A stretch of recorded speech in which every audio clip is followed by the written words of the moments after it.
recent study came out that said 1 in 50 children will be homeless in the United States this year. 1 in 50. I mean, that means 1 in every school class. 1 in probably every restaurant. I mean, you know, any place you see 50 people, it's just not very many. And it's because of the sort of conflation of the economy going down.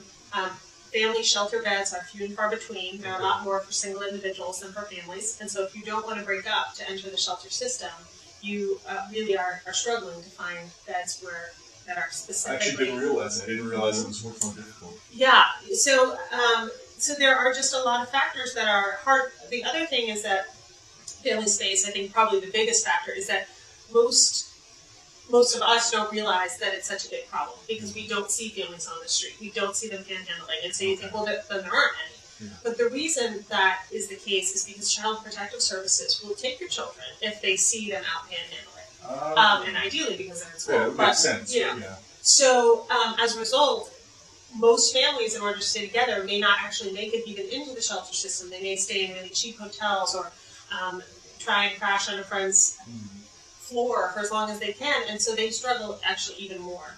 And so we, not only do we serve the shelter system, but we also serve, at least in San Francisco, there's an organization called Project Homeless Connect, which provides an enormous number of resources to individuals who are homeless but perhaps aren't actually in the system yet. So we bring our bags there, so to try and catch the folks who are living maybe in the very cheap hotels or different places. We try and get families because they're not as easy to find. And so the statistics are challenging.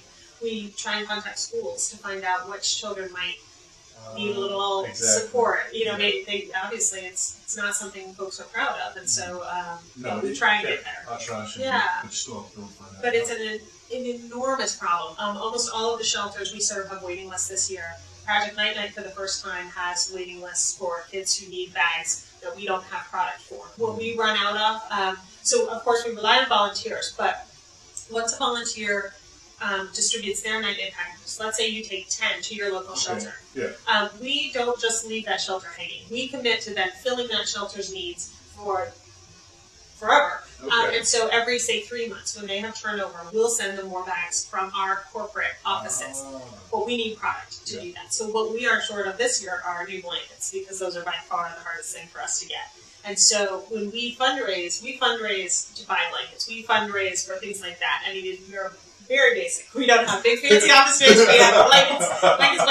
So, blankets, that's it. So, but anyway, so for right now we have kids on our waiting list because we don't have enough new blankets to fill bags.